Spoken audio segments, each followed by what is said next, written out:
Konteks pelaksanaan dari Konvensi Anak dan Kabupaten Kota Layak Anak dalam hal ini bukan saja partisipasi masyarakat, tapi juga partisipasi anak di dalam.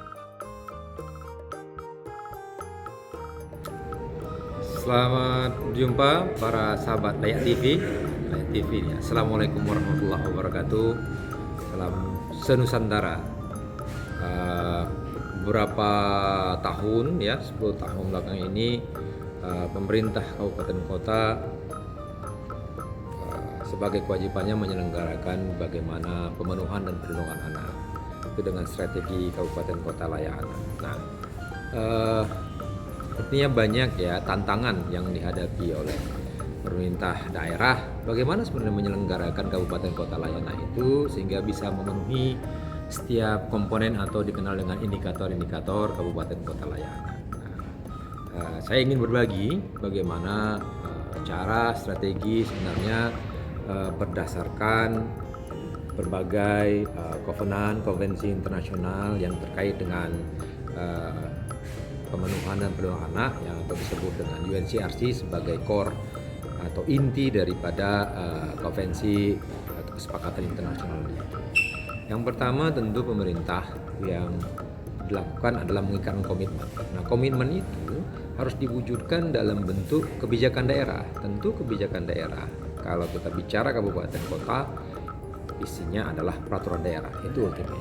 Dan itu sebenarnya memang diatur di dalam Konvensi Anak di dalam klaster 1. Klaster 1 itu terkait kepada langkah-langkah implementasi umum, begitu. Langkah-langkah implementasi umum itu adalah langkah legislasi namanya. Jadi langkah legislasi meliputi ketika negara berkomitmen bagaimana mewujudkan pemenuhan dan perlindungan anak, negara itu harus membuat kebijakan terkait perlindungan dan perlindungan anak itu untuk memastikan bahwa sistem kebijakan, sistem pembangunan di pemerintahan daerah dalam hal ini kabupaten kota dia sistemik dan berkelanjutan. Itu yang pertama harus dikatakan. Ketika langkah kebijakan sudah dilakukan, maka langkah kedua adalah langkah untuk membentuk sistem administrasi, struktur dan sumber daya manusia.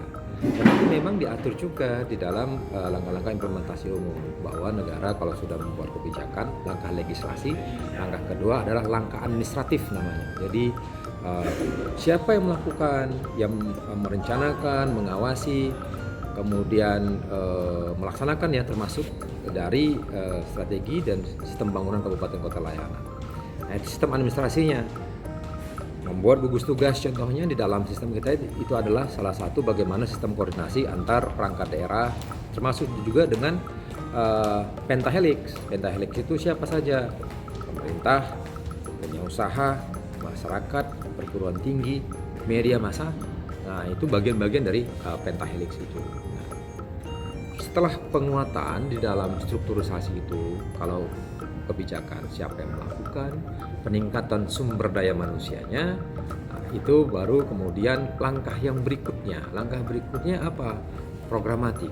Programatik itu terwujudlah dia kalau di dalam langkah-langkah dari Kabupaten Kota Layak Anak membuat rencana aksi daerah sebagai bagaimana merencanakan secara sistematis berbasis kepada hak dan kebutuhan dari anak-anak pada konteks kabupaten kota yang dimaksud.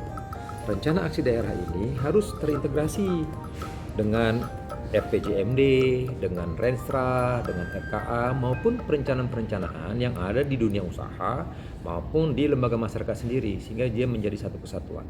Nah, rencana aksi daerah ini juga harus diikat dalam satu kebijakan yang bisa mengikat baik eksekutif maupun legislatif gitu. Jadi bentuknya apa? Bentuk paling tertinggi ultimate itu adalah bentuk perda.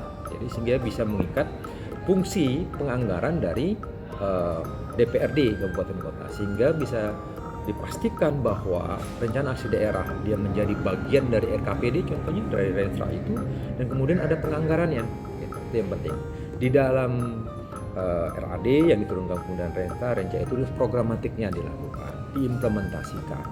Setelah diimplementasikan itu tentu konsekuensinya adalah penganggaran.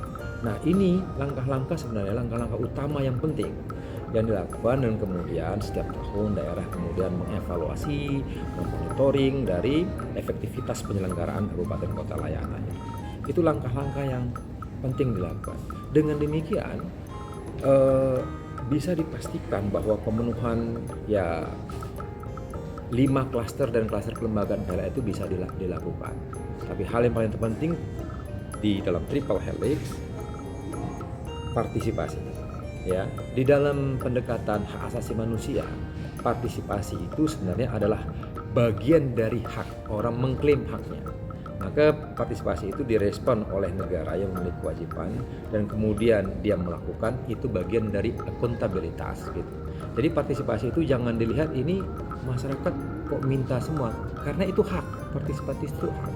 Nah, dalam konteks pelaksanaan dari Konvensi HANA dan Kabupaten Kota Layanan, dalam hal ini bukan saja partisipasi masyarakat, tapi juga partisipasi anak di dalamnya. Itu penting. Maka kalau melakukan partisipasi anak, Bapak dan Ibu yang di kabupaten kota harus memperhatikan 4 prinsip dari KLA itu sendiri, Undang-Undang Perlindungan Anak maupun Konvensi Anak. Prinsipnya sama. Pertama adalah kepentingan terbaik. Apa itu kepentingan terbaik untuk anak?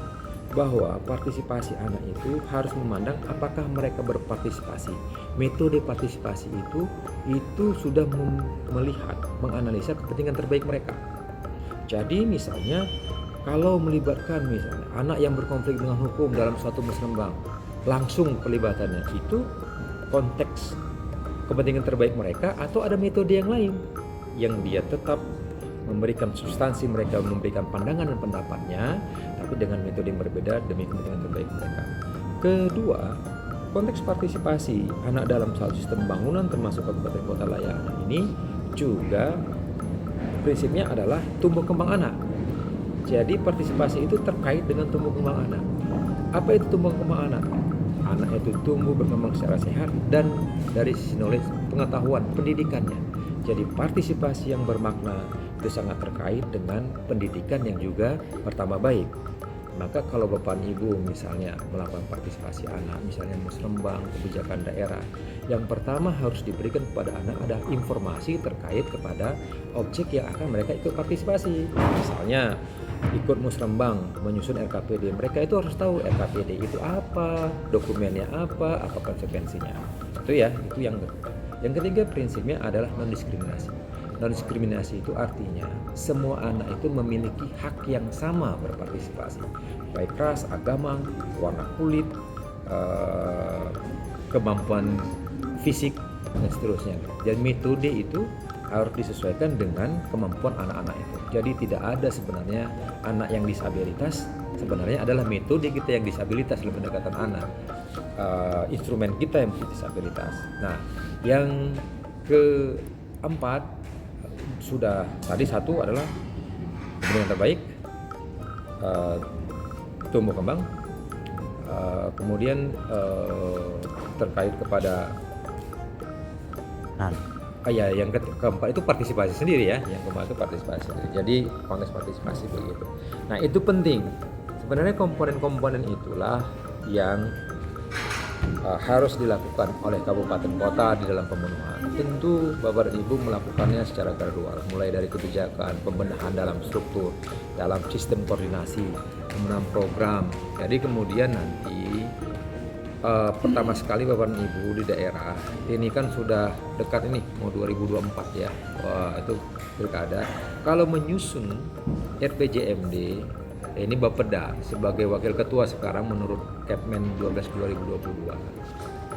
Perhatikan dalam menyusun RPJMD itu bahwa perlindungan anak, pemenuhan anak itu dimasukkan ke dalam kebijakan strategis, disejajarkan dengan gender perspektif yang menjadi kebijakan strategis. Jangan masukkan di buku 2. Dengan demikian, perlindungan pemenuhan anak itu akan menjadi instrumen eksaminasi bagi seluruh bidang pembangunan. Nah, sementara ini banyak kita di kabupaten kota, perlindungan pemenuhan anak itu masuk dalam program di buku 2, maka dia hanya menjadi program yang sifatnya parsial, tidak menjadi spirit, tidak menjadi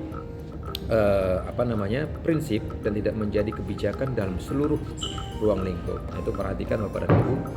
Harapan kita tentu dengan perubahan-perubahan, perkembangan dari kabupaten kota bekerjasama antar perangkat daerah juga akan membuat bagaimana penyelenggaraan kabupaten kota layak anak di kabupaten kota lebih baik.